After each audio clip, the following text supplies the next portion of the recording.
Hello friends, welcome to this video. मेरा नाम है सक्षम शर्मा और आज इस वीडियो में हम हिस्ट्री का मॉडर्न इंडिया का एक बहुत ही इम्पॉर्टेंट टॉपिक डिस्कस करने वाले हैं। और ये टॉपिक है इंडियन नेशनल आर्मी। इस इंडियन नेशनल आर्मी को आज़ाद हिंद फौज के नाम से भी जाना जाता है। और इसमें सुभाष चंद्र बोस की एक अहम भूमिका रही थी। और ये भूमिका किस तरीके से थी और इस आर्मी की क्या सिग्निफिकेंस थी, ये सब आज हम इस वीडियो में जानेंगे। तो चलिए स्टार्ट करते हैं। तो 1939 में सेकेंड वर्ल्ड वॉर स्टार्ट हो गया था। और इसी के साथ जो वायसरॉय लिनलिथ को थे, जो इंडिया के वायसरॉय थे, उन्होंने भारत को भी इस सेकेंड वर्ल्ड वॉर में अपना साथी डिक्लेयर कर दिया। इससे भारत की जनता में और लीडर्स में वाइड स्प्रेड रिजेंटमेंट हुई कि इन्होंने पूछा भी नहीं हमसे। इवन जो कांग्रेस के लीडर सिलेक्ट हुए थे, जो प्रोविंशियल इलेक्शंस में जीत के लीडर बने थे 1937 में, उन्होंने कहा कि कम से कम हमसे तो पूछ लेते कि हम वॉर के अंदर शामिल भी होना चाहते हैं या नहीं। तो इसके प्रोटेस्ट में कांग्रेस के लीडर्स ने रिज़ाइन कर दिया मिनिस्ट्रीज से। लेकिन सुभाष चंद्र बोस सिर्फ इतने से खुश नहीं थे। उनका मानना था कि खाली रिज़ाइन करने से बात नहीं बनेगी। उन्होंने कहा कि देश के अंदर एक सिविल डिसोबीडियंस मूवमेंट चलानी चाहिए। लेकिन गांधी जी इस तरह की मूवमेंट चलाने के इस समय बिल्कुल खिलाफ थे। तो सुभाष चंद्र बोस ने सोचा कि गांधी जी के बगैर पूरे देश के अंदर मूवमेंट तो स्टार्ट नहीं की जा सकती। तो मैं कलकत्ता के अंदर ही एक मास मूवमेंट स्टार्ट कर देता हूँ। और इन्होंने इस मूवमेंट के अंदर टारगेट किया होलवेल मॉन्यूमेंट को। ये जो होलवेल मॉन्यूमेंट है, ये बनाया गया था ब्लैक होल इंसिडेंट की याद में। ब्लैक होल इंसिडेंट ब्रिटिशर्स के लिए एक बहुत ही दर्दनाक इंसिडेंट था, क्योंकि यहाँ पर सिराजुद्दौला के आर्मी ने 120 146 ब्रिटिशर्स को एक कमरे के अंदर कैद कर दिया था। और इस कमरे के अंदर पूरी रात कैद होने के बाद 123 लोगों की मौत हो गई थी। और हॉलवेल इन्हीं में से एक व्यक्ति थे। उन्होंने इसी इंसिडेंट की याद में ये मॉन्यूमेंट बनाया था। तो ब्रिटिशर्स का इस मॉन्यूमेंट के साथ एक इमोशनल कनेक्शन था। तो ब्रिटिशर्स ने बॉस को अरेस्ट कर दिया और उनको जेल में डाल दिया। लेकिन बॉस ने जेल के अंदर हंगर स्ट्राइक शुरू कर दी। और हंगर स्ट्राइक के चलते बॉस की तबीयत काफ़ी ख़राब हो गई। तो ब्रिटिशर्स ने उनको रिलीज़ करके हाउस अरेस्ट में रख दिया। अब हाउस अरेस्ट में रहते समय बॉस ने एक पठान का भेष धर लिया और वो चुपके से उस हाउस से निकल लिए ब्रिटिशर्स को चकमा दे के। और वो वहाँ से कलकत्ता से पेशावर पहुँच गए। पेशावर से वो आगे नॉर्थ वेस्ट फ्रंटियर के अंदर पहुँच गए। वहाँ से वो अफ़गानिस्तान के लिए रवाना हो गए।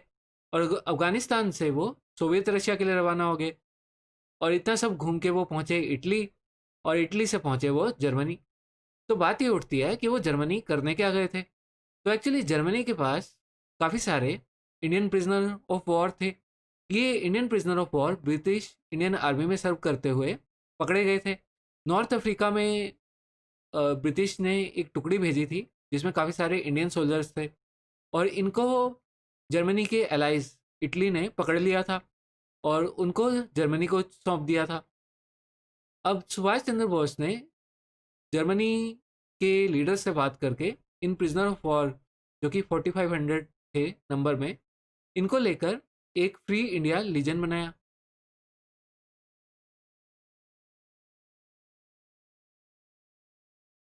और इनकी मदद से ये भारत को आज़ाद कराना चाह रहे थे। लेकिन इस बीच में कुछ ऐसी घटनाएं हुई जिससे सुभाष चंद्र बोस का जर्मनी और हिटलर से विश्वास उठ गया। ये घटनाएं कुछ ऐसी थी कि हिटलर रशिया पर अटैक करने का प्लान बना रहा था। लेकिन जो भारत के लोग थे, वो रशिया को अपना एक तरीके से मित्र देश मानते थे। और सुभाष चंद्र बोस ने इस बारे में हिटलर से बात करने की भी कोशिश की। दूसरा, हिटलर इन ट्रूप्स को रशिया के अगेंस्ट यूज़ करने की सोच रहा था। तो इसी कारण हिटलर और सुभाष चंद्र बोस के बीच में बात जो है वो आगे नहीं बढ़ पाई। और नेताजी ने सोचा कि यहाँ तो कुछ नहीं होने वाला। तो नेताजी एक सबमरीन में जापान के लिए रवाना हो गए। यहाँ सोचने की बात यह है कि इन सोल्जर्स को नेताजी ने अपनी फेट पर छोड़ दिया, लेकिन नेताजी का जो प्लान था वो किसी भी तरीके से भारत को आज़ाद कराना था। तो उन्होंने जो उस समय उनको सही लगा, उसी तरीके से उन्होंने सोचा कि जापान जाके ही अब कुछ ना कुछ किया जा सकता है। तो जापान की तरफ कहानी जानने के लिए हमें पहले ब्रिटिश साइड की एक कहानी जाननी होगी। तो जैसे ही वर्ल्ड वॉर टू स्टार्ट हुआ, तो ब्रिटिश गवर्नमेंट ने जापानीज अटैक को एक्सपेक्ट करते हुए काफ़ी सारे soldiers Philippines, Hong Kong, Malaya, Singapore में भेज दिए थे, क्योंकि उन्हें डर था कि जापान ये टेरिटरीज उनसे छीन लेगा। तो यहाँ पर उन्होंने बहुत सारे भारतीय सोल्जर्स को भी भेजा था। लगभग 70,000 भारतीय ट्रूप्स यहाँ पर भेजे गए थे, जिनके हेड थे मोहन सिंह। मोहन सिंह आपको यहाँ फोटो में दिख रहे हैं, ये मोहन सिंह है। लेकिन जापानीज फोर्सेस ने यहाँ पर बहुत ही एग्रेसिवली अटैक किया और ये सारी ब्रिटिश कॉलोनीज उन्होंने ब्रिटिशर्स से छीन ली, और उसी के साथ काफ़ी सारे ब्रिटिश इंडियन सोल्जर्स भी कैप्चर कर लिए और इन्हें वो अपने वॉर कैंप्स के अंदर रख लिया। और यहाँ पर एक और पर्सन की आपको कहानी जानने की जरूरत है, और वो है रास बिहारी बोस। रास बिहारी बोस इंडियन के अंदर रेवोल्यूशनरी टेररिज्म के एक बहुत ही इंपॉर्टेंट लीडर थे। इन्होंने वायसरॉय के हार्डिंज के ऊपर बॉम्ब का अटैक भी किया था, जिसमें वायसरॉय को काफ़ी चोट भी पहुंची थी। उसके बाद रास बिहारी बोस ने गदर मूवमेंट के अंदर लीडरशिप ले ली थी, लेकिन ये गदर मूवमेंट 1915 में फेल हो जाता है, जिसके बाद रास बिहारी बोस जापान की तरफ रवाना हो जाते हैं। और जापान के अंदर जाके उन्होंने इंडियन इंडिपेंडेंस लीग की स्थापना की। उनका इस इंडियन इंडिपेंडेंस लीग की स्थापना करने का मकसद था कि भारत को किसी भी तरीके से आज़ाद कराने का। इसमें उन्होंने जापानीज गवर्नमेंट का समर्थन लेने की सोची, क्योंकि अब वो जापान के एक नागरिक भी बन चुके थे और वो इसमें सफल भी होते हैं जापानीज गवर्नमेंट का समर्थन लेने में इसके लिए। तो इसके अंडर वो चाह रहे थे कि एक ऐसी आर्मी बनाई जाए जिसके अंदर जो ब्रिटिश आर्मी के सोल्जर्स पकड़े गए हैं उनकी मदद से एक इंडियन आर्मी तैयार की जाए, और ये इस आर्मी की मदद से भारत को ब्रिटिशर्स से आज़ाद करवाया जाए। तो इसमें आइडिया यही था कि जितने भी प्रिजनर्स यहाँ पर मलाया, हांगकांग, सिंगापुर में पकड़े गए हैं, उनकी मदद से ये आर्मी बनाया जाए। तो राज बिहारी बॉस मेजर फुजीवारा के साथ पहुँचते हैं मोहन सिंह के पास, और उन्हें कहते हैं हम चाहते हैं कि हम एक आर्मी बनाएं जो कि भारत को आज़ाद कराए, और हम चाहते हैं कि आप इसके लीडर बने।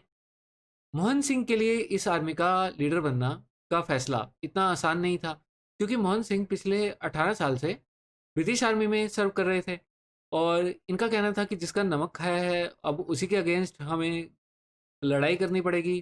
तो पहले ही इसके लिए इतने निर्णय निर्णय लेने में इन्हें दिक्कत होती है, लेकिन इवेंचुअली इनके अंदर का देशभक्त जाग जाता है और ये इस आर्मी की लीडरशिप लेने के लिए तैयार हो जाते हैं।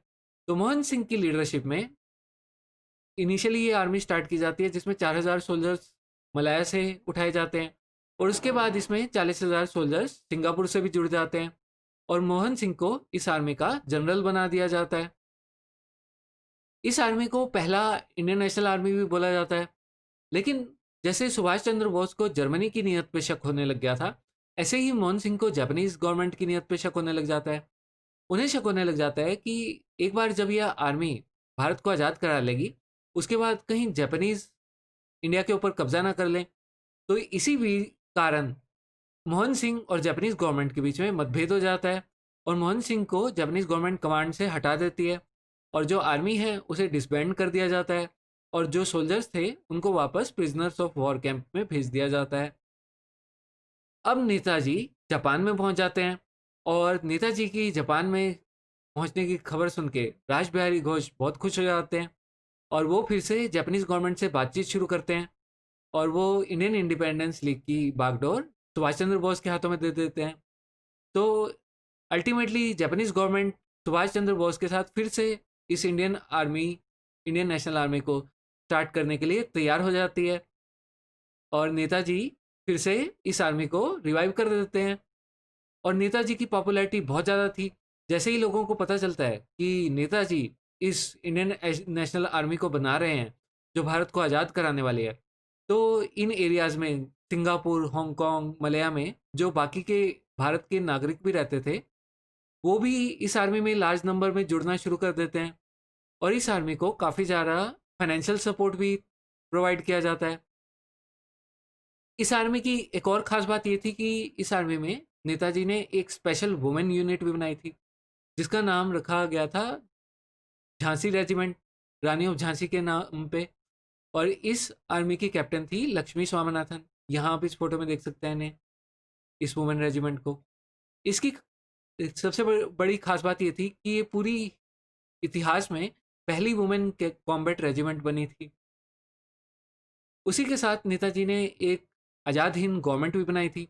ये एक प्रोविजनल गवर्नमेंट थी इंडिया की, और इस गवर्नमेंट की अपने सिक्के थे, अपने कॉइन्स थे, और अपनी गवर्नमेंट थी, अपने मिनिस्टर्स थे। मतलब सब कुछ जो एक गवर्नमेंट में था वो इसके अंदर था। पोस्टेज स्टैम्प्स भी थी। इसीलिए इस आज़ाद हिंद गवर्नमेंट के नाम पर इस इंडियन नेशनल आर्मी को आज़ाद हिंद फौज भी कहा जाता है। और नेताजी ने ही जय हिंद का नारा दिया था, जो बहुत पॉपुलर है इंडिया के अंदर। उसी के अलावा उन्होंने फेमस कोट भी दिया था, तुम मुझे खून दो तो मैं तुम्हें आज़ादी दूंगा। और नेताजी ही इस गवर्नमेंट के प्राइम मिनिस्टर थे। तो जापानीज आर्मी के साथ इंडियन नेशनल आर्मी इंडिया की इन्वेजन में मदद करना स्टार्ट करती है, और इंडिया की इन्वेजन स्टार्ट करती है। तो जापानीज आर्मी ने अंडमान एंड निकोबार आइलैंड को हथिया लिया था। और क्योंकि इंडियन नेशनल आर्मी की एक अपनी गवर्नमेंट थी, तो गवर्नमेंट को एक टेरिटरी भी चाहिए होती है। और इनकी जो टेरिटरी थी वो अभी सिंगापुर में इन्होंने पहले एस्टैब्लिश की थी गवर्नमेंट। तो इन्हें एक्चुअल भारत के अंदर जगह देने के लिए जापान ने अंडमान एंड निकोबार आइलैंड को इंडियन नेशनल आर्मी के हाथों सौंप दिया, और उन्होंने अंडमान और निकोबार आइलैंड को शहीद और स्वराज द्वीप में रीनेम कर दिया था। उसी के अलावा उसी के साथ Indian national army north east से इंडियन टेरिटरीज को ब्रिटिशर्स से छुड़ाना शुरू करती है, और ब्रिटिशर्स से के ऊपर एक के बाद एक अटैक करके ये मोइरांग को कैप्चर कर लेते हैं मणिपुर में, और आधा नागालैंड भी कैप्चर कर लेते हैं ब्रिटिश एम्पायर से।